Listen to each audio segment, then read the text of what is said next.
perfecto. Bueno, pues siendo hoy 31 de mayo del 2021, un día después de que el Cruz Azul se corona, pues hoy tenemos al querido Pepe Centeno. Déjenme presentarlo, voy a ser muy breve, tiene un amplio currículum, pero para no quitar tiempo de la plática, Pepe estudió en el ITAM, desde el 2002 fundó su propia consultora, Más Data, lo cual es consultor desde hace ya más, casi 18, 19 años, Pepe. Participas además en la Asociación Latinoamericana de Analistas de Consultores Políticos, y bueno, pues participa también en Telefórmula, en los programas de Guillermo Vázquez Handal, Diálogo Abierto, como comentarista de noticias, sobre todo en los temas pues de encuestas. Querido Pepe, de verdad, para nosotros, para Carlos y para mí es un gran gusto el que estés hoy, esta tarde, noche de hoy, lunes. Pues de verdad te damos la más cordial bienvenida y pues te agradecemos el que hayas dedicado una hora de tu tiempo para platicar con nosotros a una semana de un evento tan importante. No estamos próximo domingo, la elección más importante en la historia de México. Entonces, Pepe, adelante, los micrófonos son tuyos y pues encantado de escucharte.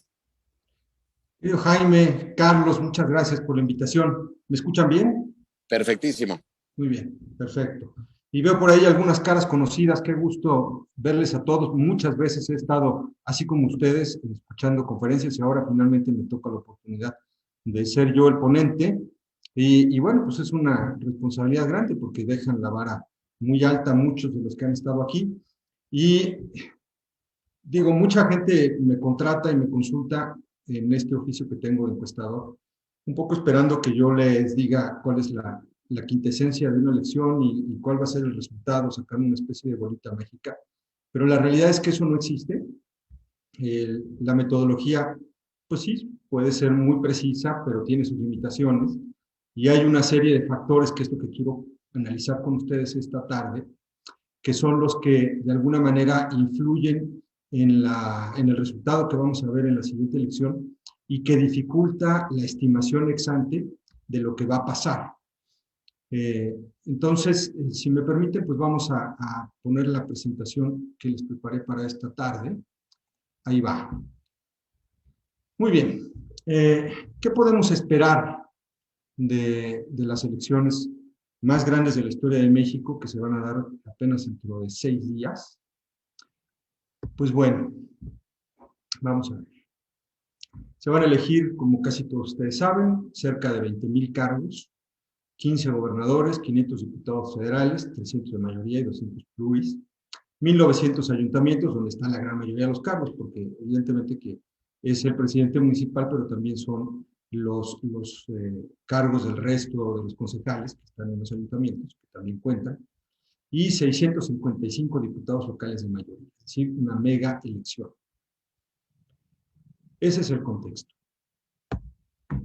De acuerdo con proyecciones que se publicaron en el periódico El País, que quizás ustedes conozcan, el día 24 de abril se publica una estimación que le daba a la coalición Juntos Haremos Historia la suma de 241 diputados para Morena, 46 para el PT, 49 para el Partido Verde. 3 semanas después, la estimación se reduce y Morena pasaba de 241 a 230, el PT de 46 a 32, el Partido Verde de 49 a 53, lo que daba 315 diputaciones para Juntos Haremos Historia. Por el lado de Va por México, la alianza esta extraña para muchos, que se da entre el PRI, el PAN y el PRD, tenía en abril 56 para el PRI, 74 para el PAN y 12 para el PRD. En mayo crece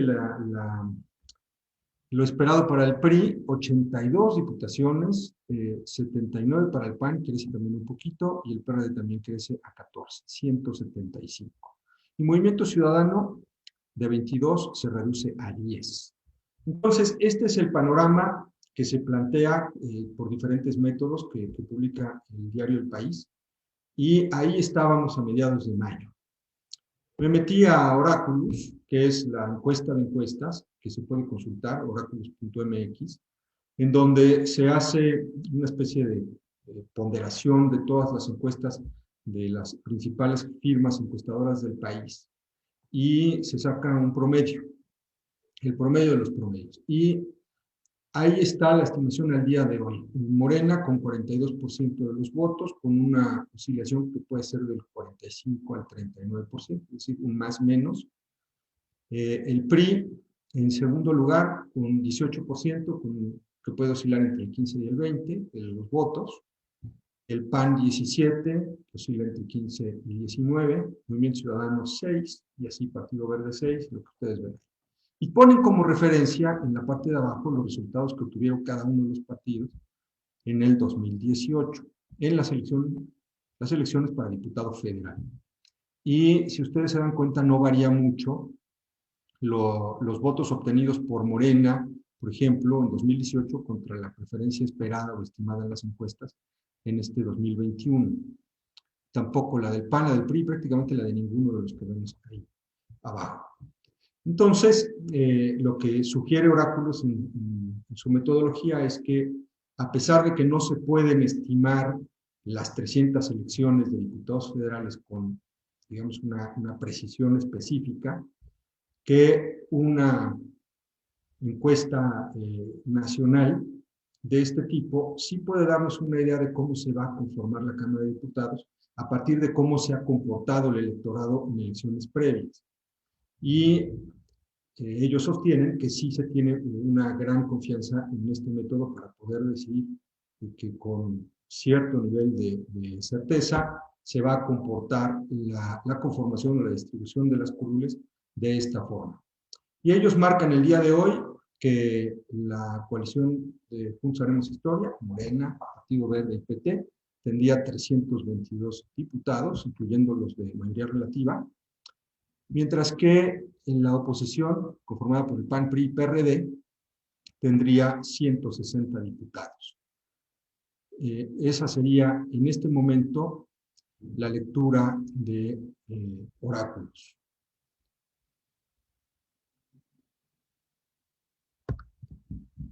Yo mandé a hacer una encuesta nacional telefónica a números celulares este fin de semana para que pudiéramos tener algo de datos para esta conferencia.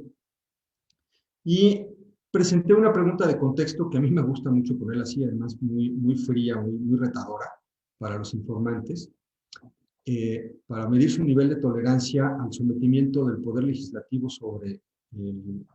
por debajo del Ejecutivo.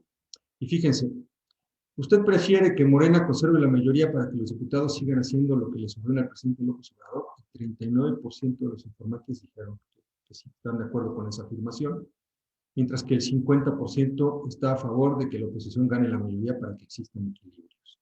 Y el 11% de los entrevistados no supo responder.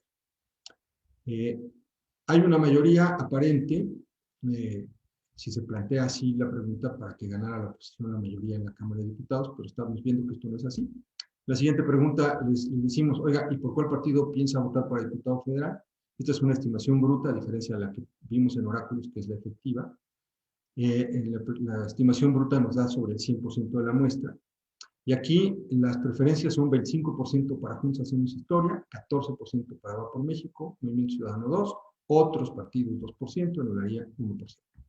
¿Qué significa esto en el que estamos viendo aquí? Pues que del 39% que quiere que Morena conserve la mayoría, solamente el 25% decide votar por uno de sus candidatos.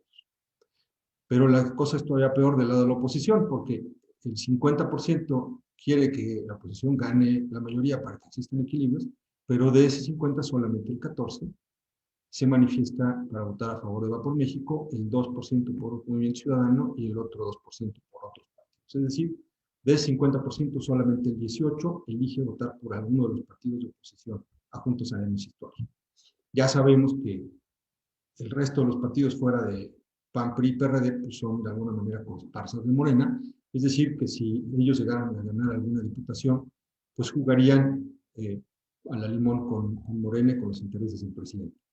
Pero bueno, como sea, se presentan como partidos independientes y aún así la preferencia por ellos como opciones de oposición a Morena y sus aliados, pues no son muy socorridos. ¿Eso qué quiere decir? Pues que la idea del equilibrio en el poder legislativo, si bien es atractiva cuando se presenta en una pregunta, en una encuesta, no es suficientemente fuerte para formar preferencia electoral.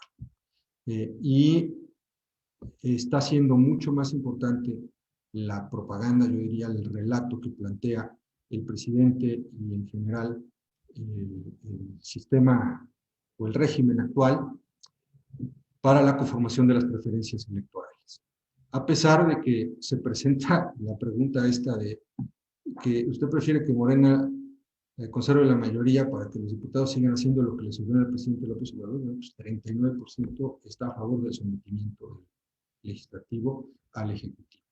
Esa es la realidad política. Nuestros electores en México no se comportan del todo de forma racional y entonces no podemos establecer vínculos directos entre un indicador y otro porque no se comportan como podríamos esperar que ocurriera.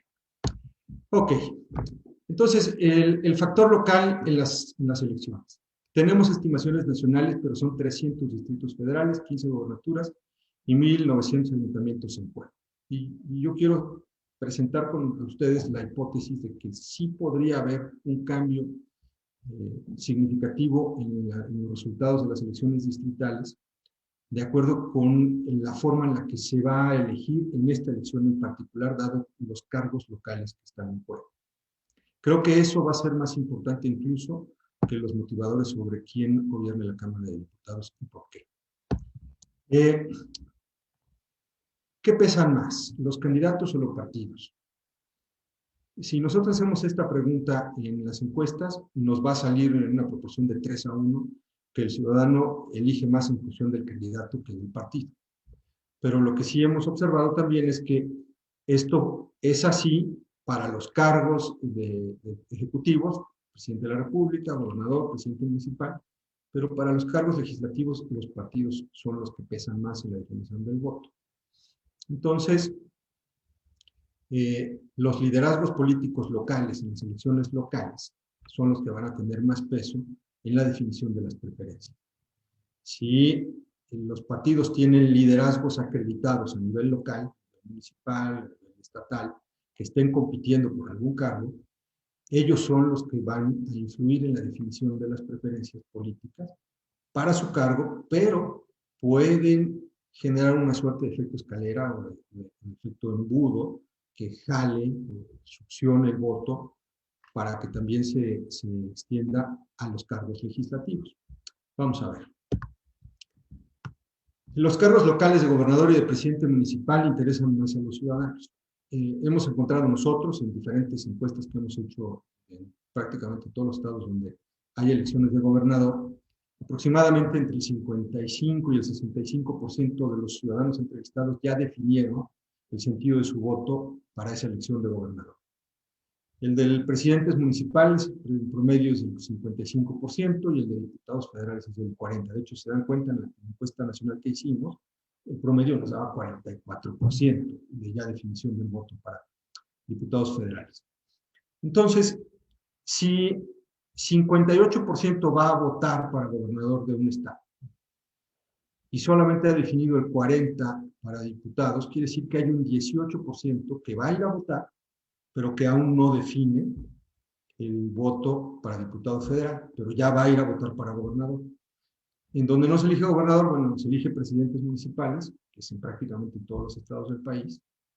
Ahí, en promedio, el 55% ya definió el sentido de su voto. Entonces, ahí hay un 15% que todavía va a ir a definir a la fila de la casilla.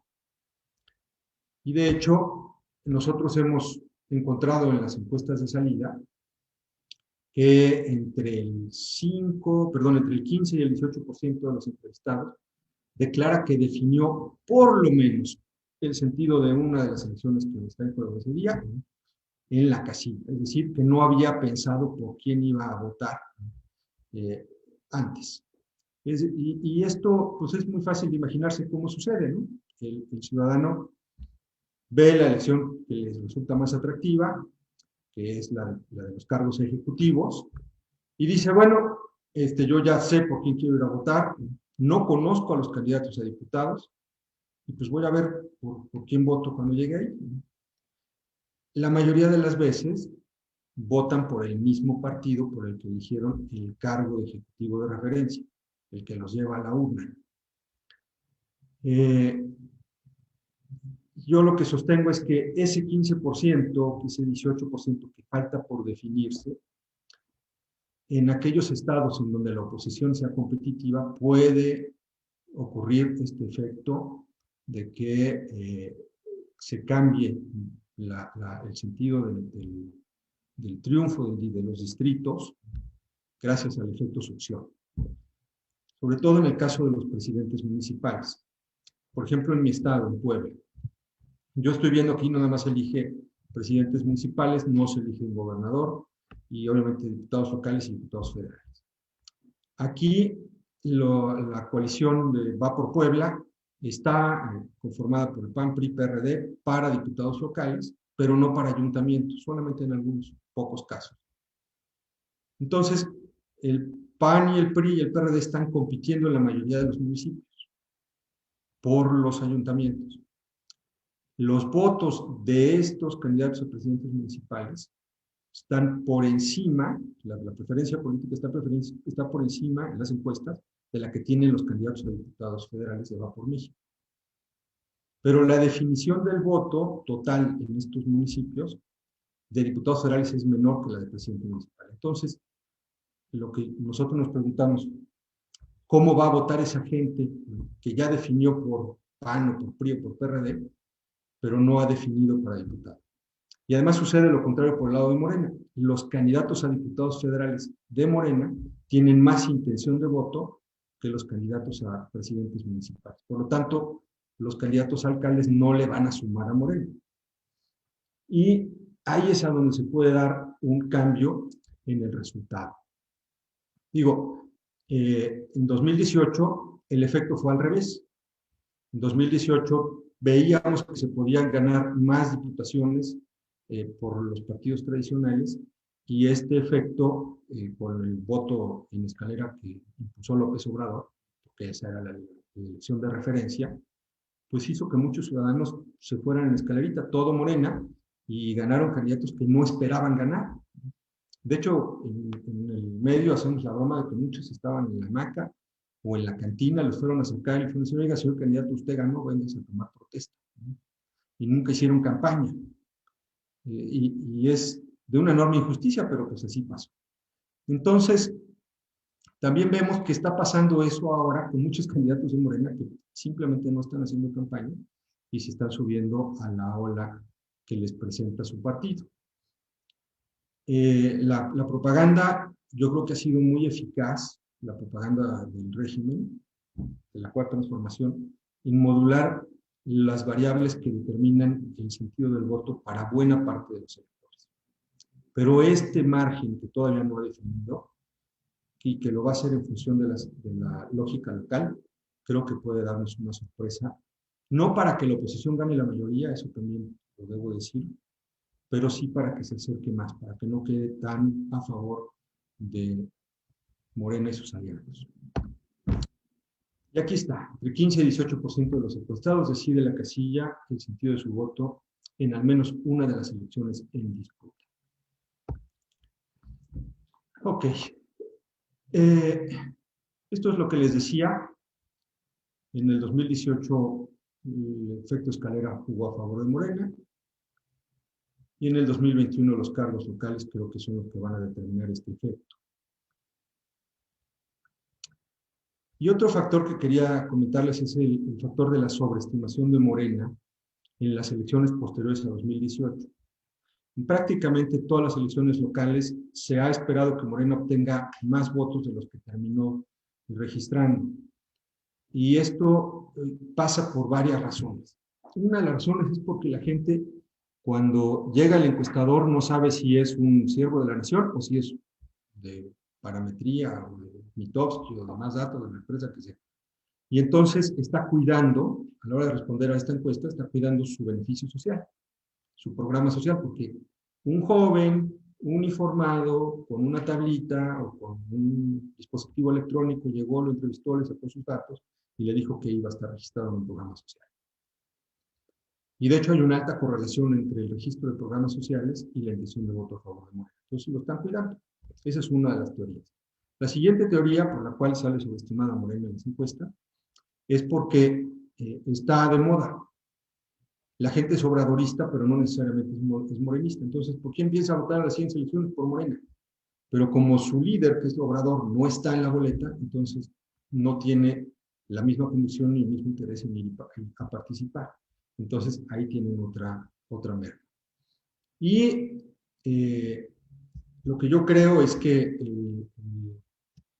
el efecto este de sobreestimación de Morena en las encuestas puede presentarse en esta elección también como consecuencia de estos mismos factores. No está López Obrador en la boleta, se han esmerado en la propaganda morena de hacerlo presente con todo este discurso de al 100 con ya sabes quién y tal. Es decir, están tratando de hacer que su base, que saben que es obradorista, pero no necesariamente morenista, sientan y crean que está el proyecto del presidente en esta elección. Y por eso es que lo están queriendo montar de esa forma, para evitar que ocurra este efecto de pérdida de voto con respecto a las estimaciones de las encuestas. Veamos lo que pasa en las elecciones de los gobernadores. Los estados de Campeche, Chihuahua, Guerrero, Michoacán, San Luis Potosí, Sonora y Zacatecas son estados que yo creo que, debido a las últimas encuestas que estuve revisando de empresas serias, incluso las nuestras, que tenemos que se han levantado en algunos de estos estados, la elección parece que no está definida y que será hasta el mero día cuando sepamos quién es el que gana. Y este resultado puede afectar, insisto, también la conformación de la Cámara de Diputados. El resto de los estados que están en disputa de alguna manera ya están definidos. Por ejemplo, Colima, pues yo lo traigo muy abierto a favor de Morena. El caso de Guanajuato, de Querétaro, perdón, está muy a favor del PAN. Tlaxcala está muy a favor de Morena, aunque ya se han empeñado en los últimos tiempos en presentar encuestas telefónicas donde parecería que está empatada la elección, pero en nuestras estimaciones parece que no, parece que ya está muy definida a favor de Morena. Y así hay otros estados, Nayarit, por ejemplo, también está ya con Morena, Sinaloa también, desde mi punto de vista, Baja California con Morena, Baja California Sur está con el PAN, pero estos que sí son los estados en competencia, parece que van a ponernos a todos nosotros en la butaca el día de las elecciones esperando los resultados de las encuestas de salida. Este es el panorama. Si tenemos tiempo para ver los resultados de algunas encuestas, Carlos. Sí, sí la tenemos, querido Pepe. Sí, adelante, Pepe, por favor, adelante. Sí, ok. ¿Aparece ahí el observatorio electoral o tengo que cerrar y volver a abrir? No aparece aquí, Pepe. No Seguimos aparece. la misma, Okay. con tu misma presentación. Entonces déjame cierro aquí y abro de esta forma. Aquí está. ¿Ahora sí? Perfecto, ahí se ve. Ahí está. Perfecto, muy bien. Ok, estas son las encuestas publicadas por empresas nacionales en Baja California. Estas son de Mitofsky, en este sitio que comparten el CD y Oráculos. Y aquí, bueno, claramente se ve la fortaleza de Morena en esta elección. Estas son encuestas domiciliares. Todas las encuestas que se publican en este sitio son domiciliares, que son las que yo personalmente tengo más confianza. Las telefónicas dan una idea, pero no del todo precisa. Aquí está el caso de Campeche, ven ustedes. En la última estimación de reforma del 12 al 16 de mayo, aparece empatada la elección entre la candidata Ladia Sansores y el candidato Eliseo Fernández del Movimiento Ciudadano.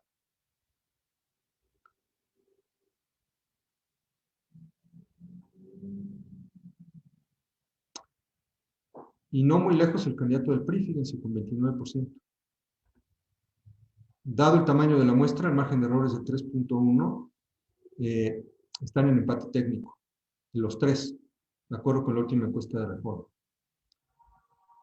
En el caso de Campeche. Ahora veamos Chihuahua. Chihuahua, reforma también su última encuesta, 1000 casos, 38% la candidata del PAN-PRD contra 37% el candidato de Morena, y bueno, 13% la candidata del PRI, que de hecho ya declinó a favor de la de Morena. De la del PAN, perdón. Entonces, ahí también la moneda está en el aire. En el caso de Colima, Indira Vizcaíno, la candidata de Morena, también trae una fuerte ventaja, lo mismo que nosotros le venimos marcando. Ahí tiene 10 puntos de ventaja por lo menos.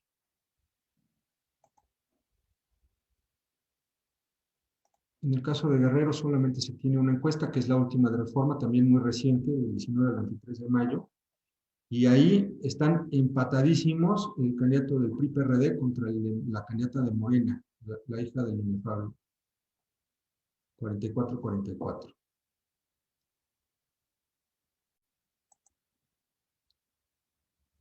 En el caso de Michoacán también es interesante, fíjense.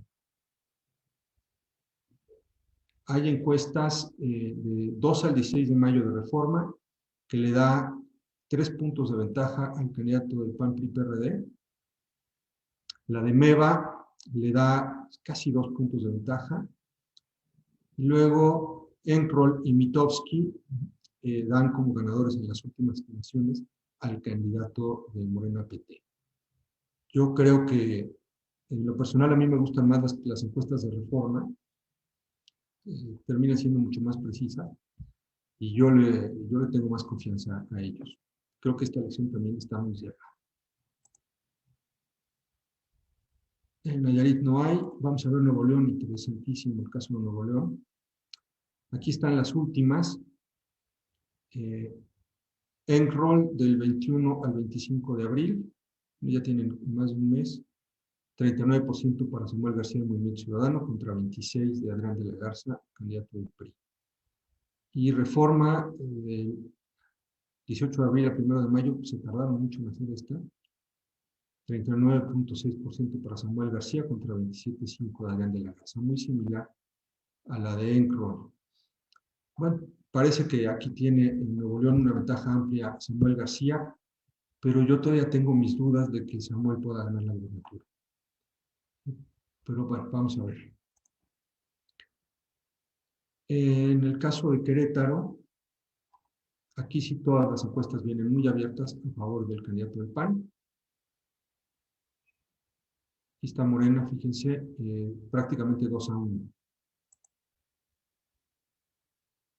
San Luis Potosí, este es otro caso cerrado, bien interesante. La última de Reforma del 19 al 23 de mayo, 40% para el candidato opositor, PAN, PRI, PRD, un partido local, contra 38% del candidato del Partido Verde y el PT. Ahí la candidata de Morena quedó muy atrás, con 16%. De las Heras, 13 al 16 de mayo, le da 15 puntos de ventaja al del Partido Verde PT, y Reforma marca empatados en esa misma fecha, 2 al 16 de mayo, con 38%. Entonces, yo creo que la elección más bien tiende a estar empatada, más que abierta a favor del Partido Verde. Sinaloa, pues muy abierta a favor de Morena y el partido local, el PAS, en todas las estimaciones. En la del Universal, bueno, son 5 puntos nada más. Nosotros en más atrás traemos más abierta. La traemos con 10 puntos.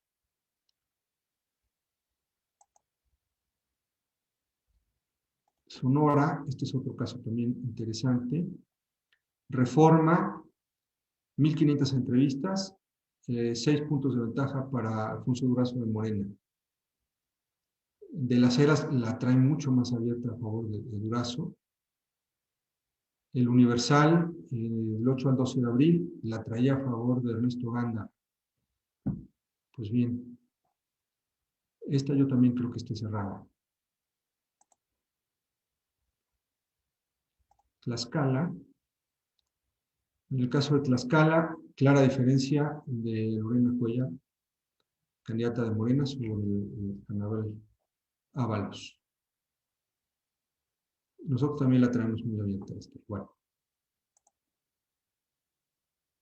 Y Zacatecas, aunque estaba muy abierta, fíjense, para el hermano de Ricardo Monreal, para David Monreal, se ha venido perdiendo de 63 a 48, de febrero a mayo, y ha venido creciendo la candidata de 28 a 43.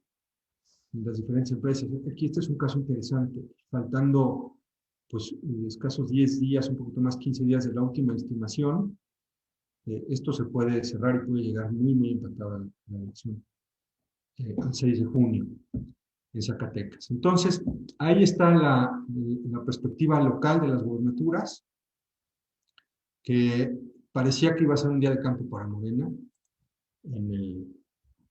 a principio del año, y hoy se ve una cosa muy distinta. Pues muy bien, estoy a sus órdenes para preguntas.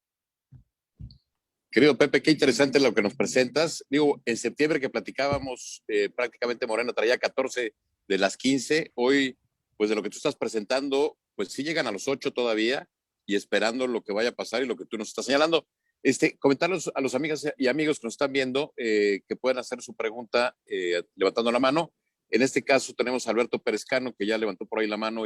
Alberto, tu micrófono está encendido.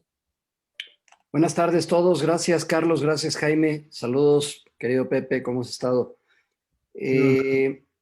Gracias. A ver, me intriga muchísimo el fenómeno que entre ustedes los encuestadores llaman de la respuesta engañosa, la respuesta mentirosa o la verdad oculta. Me llama muchísimo la atención que quedando ya tan poco para el momento de la elección, es altísimo con respecto a lo que recuerdo en otras elecciones intermedias, el porcentaje de quienes siguen respondiendo que no sabe. O sea, niveles hasta de un tercio, ¿no? Superiores al 30%. Cuando a estas alturas, pues habitualmente ya anda entre el 10, el 15%, cuando mucho. Me habla, como explicaste en tu participación, de que mucha gente cree que es el inspector Ardilla o el agente de gobernación preguntando y responden lo que suponen querrían escuchar. ¿Cómo ve al gobierno de la Cuarta Transformación? Muy bien. ¿Qué opina de López Obrador, el mejor presidente que ha tenido México? ¿Por quién va a votar? Por Morena. Pero después les preguntas, ¿le gustaría que Morena tenga control absoluto y hagan todo lo que les pide y ordene el presidente? ¿O les gustaría que hubiera equilibrio congresional? Y te sale que 50% quieren que haya equilibrios. Entonces ahí hay contradicción abierta en la verdad que afirman en el cuestionario. ¿Tienes otro tipo de lo que también llaman ustedes preguntas de control para detectar esas incoherencias en la respuesta? Y ¿tú estarías de acuerdo en lo que yo he escuchado comentar a otros colegas tuyos de que puede haber ahí una explicación a una sorpresa de más o menos 10% de distorsión con respecto a las poll of polls, a las encuestas de encuestas? Y que eso es lo que explicaría el talante o el humor político de los líderes nacionales de Morena, del propio presidente, que no pareciera que ellos estuvieran leyendo esta información. O sea, si uno ve esta información, pues uno no entendería por qué están tan irascibles o nerviosos o agresivos inclusive. Es más, un estratega aconsejaría nadar de muertito las últimas 3 semanas, pues van a ganar más del 50%, ¿no? Entonces me llama la atención. Y ya pregunta Pilón, la Ciudad de México, por su significado político. No, creo que no hubo ninguna lámina al respecto, pero sí, nos puedes decir, yo he escuchado y he visto información en el sentido de que de 16 alcaldías podrían perder entre 8 y 10 alcaldías, lo cual sería catastrófico para la princesa, para la sucesora impectore, ¿no? La favorita del palacio. Y también podría tener en riesgo inclusive la mayoría simple de la Cámara del Congreso local. Entonces, siempre es como un termómetro nacional. Si eso pasa aquí, pues no importa que ganen 10 gubernaturas, ¿no? El dolor de perder la Ciudad de México, el bastión de López Obrador, puede tener un efecto nacional significativo. ¿Cómo ves estos dos temas, Pepe? Beto, primero saludarte y me da mucho gusto encontrarte aquí. Y varias preguntas interesantes. La primera, la de control. Fíjate que el elector de Morena es un elector muy emocional. Todos somos muy emocionales a la hora de decidir nuestro voto, pero el de Morena lo es más todavía. Es un elector muy volátil en función de esta emotividad que tiene para la construcción de sus preferencias. Entonces, si los candidatos que presenta su partido no le cuadran, por cualquier razón, te puede decir en la encuesta que quiere votar por él y a la mera hora no irá a votar. Entonces, una de las razones por las cuales nosotros llevamos una pregunta de control es, en estas elecciones, ¿quién considera usted que es el peor candidato? Y me la han criticado mucho, pero cuando meto ese factor de corrección, es decir, entre aquellos que dicen que quieren votar por el candidato A y señalan al candidato A como el peor candidato, entonces esos los quito y entonces se mejora la estimación de mi encuesta. Esto lo aprendí en la elección de Barbosa, que esperábamos que ganara con casi 60% de los votos y nada más obtuvo el 46%. Y esa pérdida se explicó en buena medida porque la mayoría de la gente que declaraba que había votado por López Obrador en el 18 y no haber votado en el 19 por Barbosa, era porque lo consideraban el candidato más corrupto.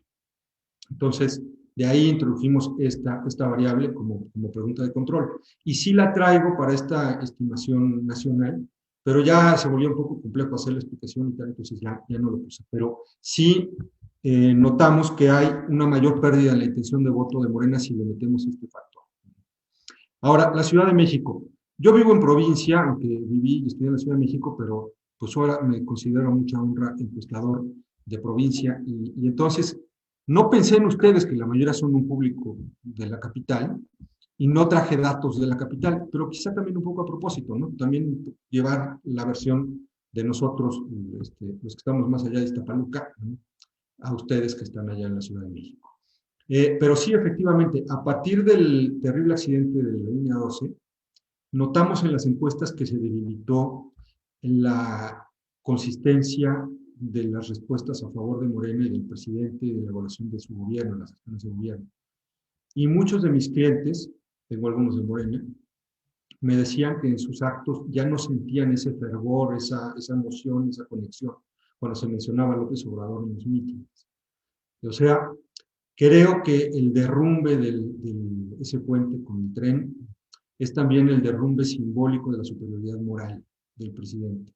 No esperemos grandes cosas a partir de esto que estoy diciendo. Lo único que quiero decir es que el elector volátil, emotivo de Morena, que vio que el presidente los mandó al carajo y que más rápido felicitó a los que ganaron el Cruz Azul que mandar un tuit solidarizándose con las víctimas del metro, pues sí les está generando cierta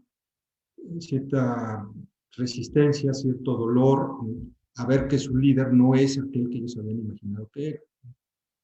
Y entonces se empezó a derrumbar un poquito.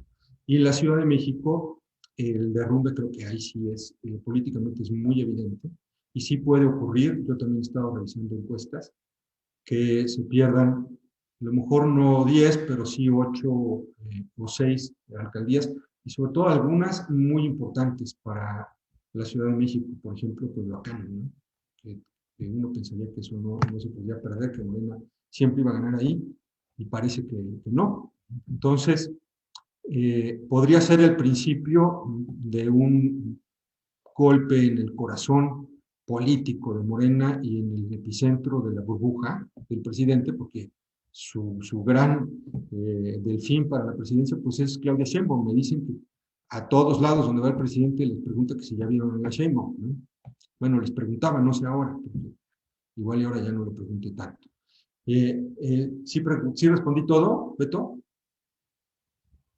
Muy bien. Así es. Tenemos dos preguntas en el chat, querido Pepe. Invitar a la gente que quiera participar, está abierto el micrófono.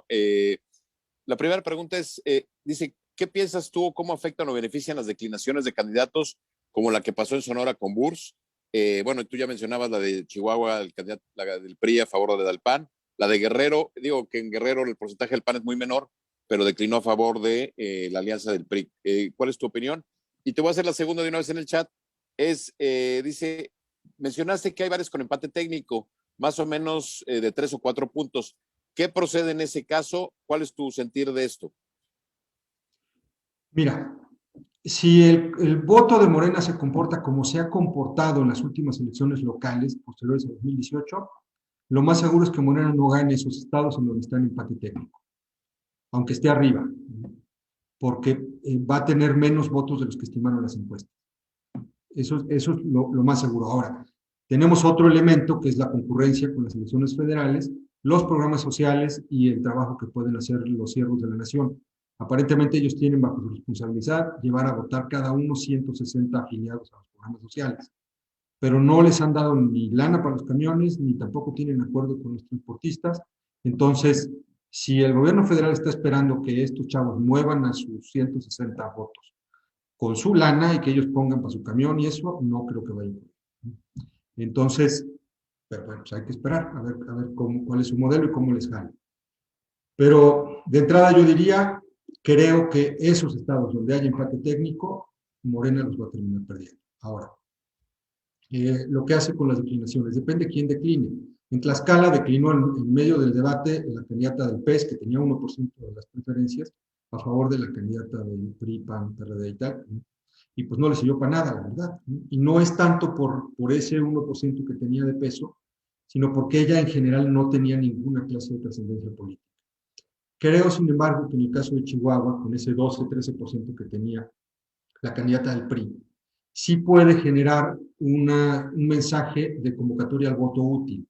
Más allá de que no se le van a sumar los 12-13 puntos de manera automática a la candidata del PAN, pero sí puede mandar un mensaje al elector switcher, al elector que está fuera de la influencia de los partidos, de la necesidad, de la coherencia de hacer un voto útil a favor de la candidata del PAN, para que no llegue Morena a gobernar Chihuahua. Creo que el mensaje es más político, que sí puede tener una traducción electoral, pero no se da necesariamente en la suma de las bases electorales del candidato que declina, sino del mensaje que le manda al electorado. Perfecto, Pepe. Hay otras dos preguntas, Pepe. Dice, ¿qué tanto impactan los debates, los locales, en las encuestas, en el último proceso, ya en el último resultado? Y dos, la segunda pregunta que te hacen es, ¿ha habido una participación activa del presidente en las mañaneras, en la promoción de lo de las vacunas de manera velada y en la parte de la refinería? ¿Tú cómo ves la participación y cómo impacta eso en las encuestas y en el resultado final? Sí, el presidente tiene un gran poder para influir en la opinión pública y en el humor social.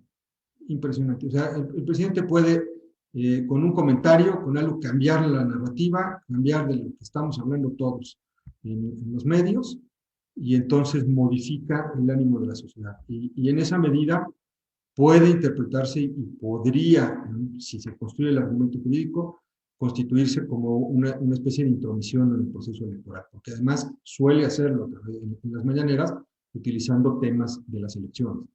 Ahora, ¿cuál era la primera pregunta? La primera pregunta es la de los debates. ¿Cómo la de los debates. Influyen los debates? Ahora, la de los debates. Depende del debate y depende de los que debatan. En lo general, los debates influyen muy poco en el resultado de las elecciones. Pero puede, y ha pasado, que en ciertos debates se dicen cosas, se toman actitudes o se cometen errores, algunos candidatos cometen errores que sí suelen ser significativos. Digo, un buen estratega le recomendaría al candidato que va punteando en las encuestas que fuera un debate ya muy cercano a la fecha de la elección, cuidaría mucho ese debate y entonces tendría pocos efectos. Les voy a poner el ejemplo, por ejemplo, de Cárdenas, el ex rector Enrique Cárdenas, compitió contra Barbosa por el gobierno de Puebla en la elección extraordinaria de 2019. El debate fue aproximadamente 16 o 17 días antes de la elección. Lo ganó con claridad. Nosotros hicimos una telefónica en la noche del debate. No la publicamos, porque además estamos trabajando para Barbosa y no se pudo publicar. Pero lo ganó claramente Cárdenas. Y a partir de ese momento, Cárdenas empezó a crecer en las preferencias. Si la elección hubiese sido 15 días después, podría haber ganado la elección. Entonces, no todos los debates tienen efectos, depende de los que debatan y depende de cómo debatan, pero en la mayoría de los casos son inocuos. Perfecto. Tenemos dos preguntas. Está Luis Sánchez y Francisco Uribe. Luis, hacemos las preguntas en bloque. Te abrimos primero el micrófono, Luis, y después Paco. Adelante, Luis, ya está prendiendo tu micrófono. Adelante. Gracias. Primero, gracias Jaime, gracias Carlos, y por supuesto a José Centeno. Magnífica la presentación. Mi pregunta es relativa a estos espectaculares que se ven. Bueno, no todos estamos en la Ciudad de México, yo estoy en San Luis Potosí, pero de estos espectaculares que se ven en las calles que dicen vota todo Morena, con la efigie del presidente claramente ahí saludando, negro, ¿no? Voy a decir. Por supuesto, no, ¿qué va a pasar con eso? O sea, ¿qué se espera que haga el INE? Me parece a mí, si hiciéramos una encuesta, tú que te dedicas a esto, y pusiéramos esas imágenes y le dijéramos a la gente, oye, ¿es López Obrador? No, estoy seguro que el 90% dice que sí es López Obrador. Entonces, para mi gusto, hay una flagrante violación a toda la legislación electoral, pues, de que no puede estar esa figura, pues, dentro de la propaganda electoral. En fin, no sé si eso sucede en Puebla. Acá en San Luis está plagado que dice vota Morena, todo Morena, saludando a López Obrador, nada más en negro él, voy a decir. ¿Qué va a pasar en esto? Porque es muy difícil, me parece, pues separar, ¿no? Es decir, no, pues esto influyó en tantos diputados o en tantos alcaldes, en fin, creo que podría llevar a conflictos muy graves postelectorales si no ganan con más de 5% de margen cualquier candidato o si no pierden con más algún otro, ¿verdad? Pero bueno, esa es mi pregunta y felicidades, gracias a todos. Gracias. Mira, esta pregunta entra más en el terreno de los abogados. Lo que es un hecho es que estos espectaculares sí constituyen prueba de que se está utilizando la figura del presidente en la elección para motivar el voto. Y eso, pues, rompe lo que establece la propia ley. Pero yo te diría, si el resultado le favorece a la oposición, a Morena, probablemente no haya necesidad de utilizarlos como prueba para tratar de invalidar el resultado. Pero si ganara Morena, pues quizás constituya parte de las pruebas que se presenten para decir que el presidente y su imagen fue utilizada para influir en la decisión de los ciudadanos. Digamos que esta es una pregunta que tendrían que responder los abogados, por un lado, y por otro lado tendríamos que respondernos todos como ciudadanos dentro de la democracia mexicana. Es decir, qué tipo de país quisiéramos en el futuro, si queremos un país con tantas reglas tan estrictas, o estamos más bien a favor de una competencia que se dé con reglas mucho más laxas y que se permitan más de este tipo de cosas. Yo creo que en Estados Unidos el que pongas la figura del presidente o de un expresidente o de quien sea para hacer campaña con un candidato, pues no pasa nada. Entonces, pues quizá tampoco debería de pasar nada aquí con nuestra democracia. Pero bueno, con lo que dice la ley en este momento es que eso no se puede hacer y podría utilizarse como un argumento para echar abajo las elecciones. Y a mí lo que me preocupa más bien es la mañanera, ¿no? Porque si el resultado es muy adverso a la oposición, muy probablemente lo que pidan es que se anulen todas las elecciones. No lo sabemos. Eso ya está también en el terreno de la política. Perfecto. Tenemos la mano levantada. Paco Uribe, ya te has prendido tu micrófono. Ya está. Adelante. Muchas gracias, Jaime. Muy buenas tardes a todos. Pepe, muchísimas gracias. Primero, una felicitación por tan clara explicación y los números que nos has presentado, que sin duda son muy interesantes.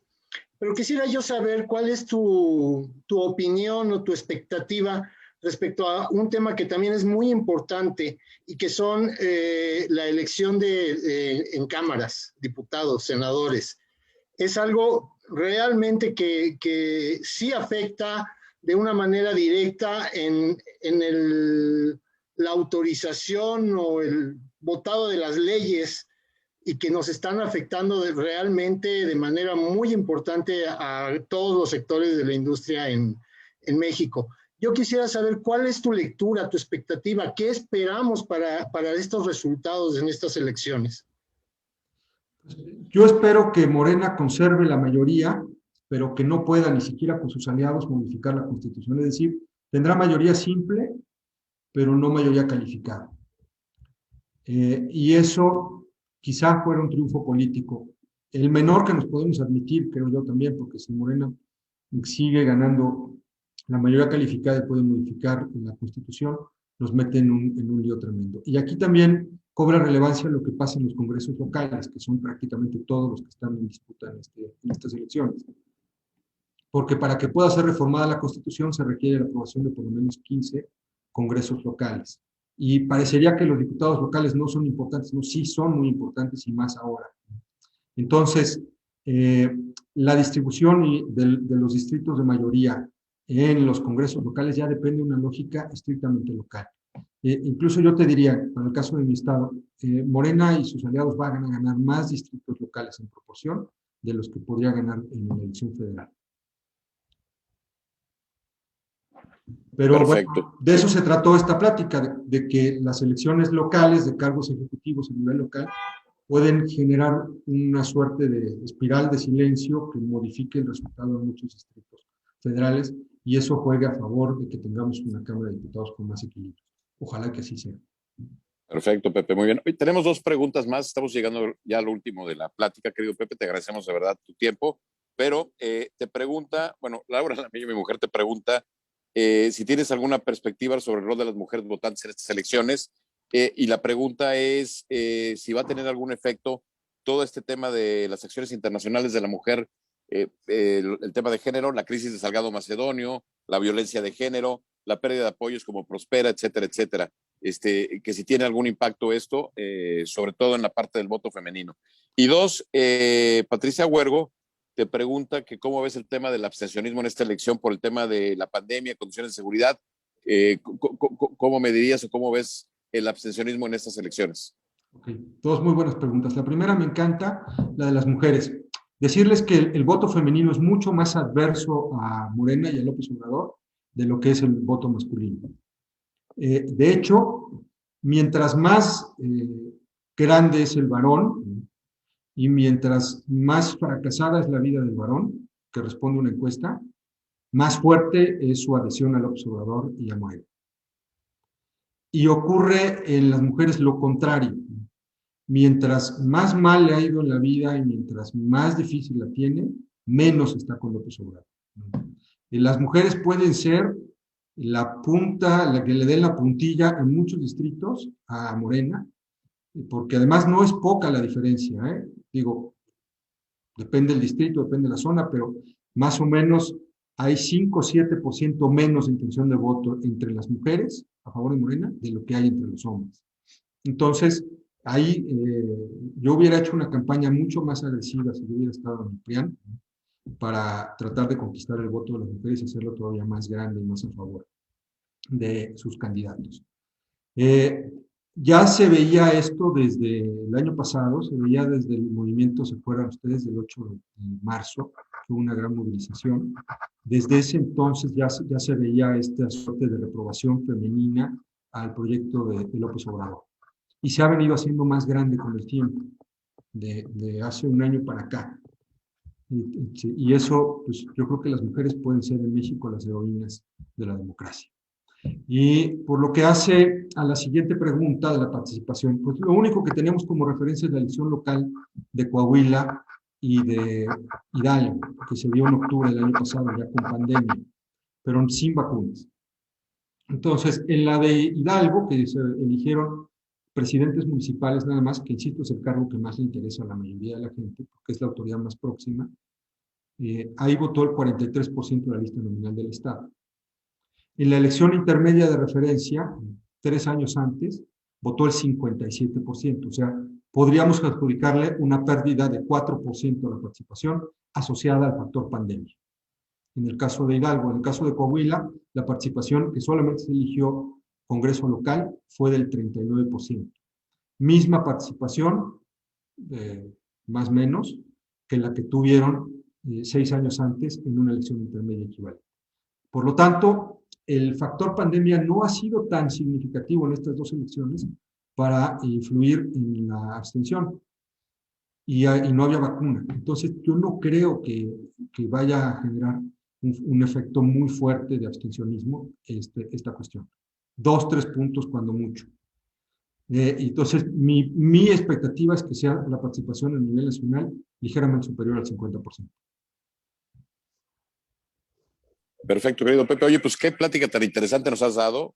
Nos dejas una gran reflexión. Estamos a días de la elección más importante y creo que todos tenemos un compromiso aquí de salir a votar. Entonces, Pepe, no sé si quieras compartirnos una última reflexión antes de mandarle cámaras y micrófonos con el querido Carlos para que nos despida el día de hoy del programa, pero de verdad muy, muy agradecido, más de 30 años ya de conoceros, querido Pepe, y la verdad es un gusto tenerte hoy aquí y todos los sábados poderte ver a las 7:30 en Telefórmula en Diálogo Abierto. Gracias por el comercial, mi querido Jaime. Pues miren, comentar ese sentido de urgencia, quizá todos lo tengamos, de que en estas elecciones se nos puede ir el país, en las siguientes quizá votemos, pero no elijamos, si en esta no elegimos bien. Y eso no solamente pasa por la decisión personalísima nuestra de cada uno, sino también de los que están cerca de nosotros. No dejemos que se queden, que no sea la flojera la que gane en estas elecciones. Yo subí un tweet hace no mucho, que tuvo mucho éxito, que decía, y perdonen el francés, decía, en la libertad se vale ser huevón, pero no se vale que por huevones perdamos la libertad. Y con eso la cierro. Pues perfecto, querido Pepe, de verdad un gusto. Sabes, aquí tienes tu casa. Para nosotros es un gran orgullo. Gracias por la plática muy, muy, muy oportuna a días de la elección. Estamos próximo domingo todos con la obligación de salir a votar. Y pues, Pepe, aquí tienes tu casa. Esperamos verte pronto para que nos digas después el análisis de lo que pasó. Y pues, querido Carlos, sin más, te cedo la palabra para que nos mandes un último mensaje, una reflexión.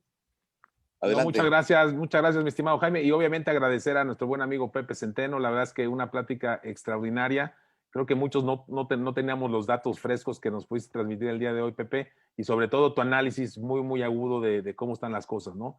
A veces pensamos que vienen por un lado, pero más bien el análisis científico siempre nos da una visión diferente. Y muchas gracias. Y muy buenas preguntas de todas las amigas y amigos. La verdad es que muchas gracias siempre por su compañía, por acompañarnos. Es el diálogo ahorita con Pepe número 35 de Diálogos por México desde casa. Ha sido realmente una labor que pues la hemos hecho entre todos los que estamos aquí. Y bueno, y muchas gracias. Y pues muchas gracias, Pepe, y nos vemos próximamente. Ojalá y podamos tener otra participación y un gran abrazo y pues una felicitación digital desde acá, desde casa, ¿no? Para ti y muchas gracias. Gracias a todos y nos estamos viendo en la próxima. Un abrazo a todos. Muchas gracias. No se olviden de ir a votar y los dejamos con nuestra tradicional canción y música que siempre nos manda Jaime Gutiérrez. Muchas gracias a todas. Muy buenas noches y que la pasen bien.